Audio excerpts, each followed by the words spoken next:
Ngayong araw nga ay naisipan ko magluto ng pansit para nga sa merienda ng aming mga workers. Dahil nga wala naman pasok yung mga bata, kako paglutuan ko sila. Ang ending, late na nga kami nakapunta dito sa site. Dahil nga medyo madami nga din yung aking nailuto. Kaya naman nakain na nila yan, bago nga sila mag-uwian. Sinabihan pa naman kami ni Porma na maaga nga daw kami magpunta dahil nga sahod nga nila. Kaya naman pag napanood niya to, makikita niya naman nakasalanan ng pansit kung bakit kami na late. Nagulat nga din ako dahil nga nandito din pala yung darling ni Porman. Ako, madam, di mo inabutan si Felicia.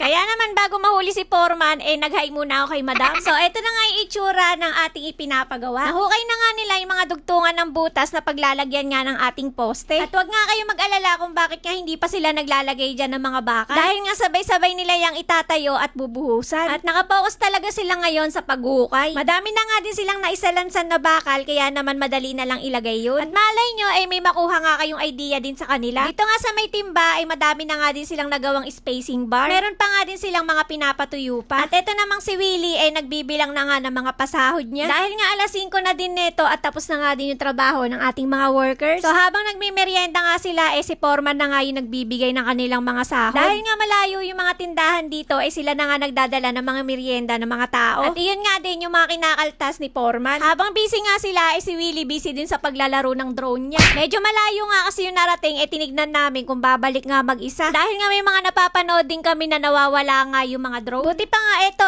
may kusangang bumalik. Ay, mas marunong pa to sa jowa mo. Mainam na nga lang din na bago nga kami magpagawa, bumili nga kami neto. Dahil nga nakikita namin araw-araw yung area shot ng aming pinapagawa. At alam ko naman na isa din to sa inaabangan yung araw-araw. Sa ngayon nga, nakakaupo pa ako kahit paano dito sa trono ko. Dahil nga lalagyan na din niya ni Foreman ng lagayan nga ng mga tubo. At sa mga susunod na araw nga, baka nga dumating na din yun. At napakamahal din pala ng mga ginagamit na tubo sa bahay. Lalo na nga yung mga Neltex na brand. Medyo napaaray na naman nga kami dun. So, ito na nga yung inaabangan yung area shot sa ating ipinapagawa. At talaga namang makikita na natin yung forma ng ating ipinapagawa. Kung saan ko ilalagay yung living area, dining area. Yun, nakaka-excite. Sana nga bago magpasko, nakatayo na nga ito. Para naman kahit hindi nga ito umabot ng birthday ko, ipa-Christmas mo na lang sa akin to, Lord. Sa mga nakakita nga nung unang plano nitong bahay, medyo malayo na nga yung itsura niya doon. At sobrang dami talagang nabago. At sa totoo lang, mas nagustuhan ko nga yung design ngayon. Dahil nga nakabukod yung living at dining area. At kung dati nga kinukumpleto ko yung mga skin sa ML, ngayon naman kukumpletuhin ko yung mga gamit ko na sa bahay.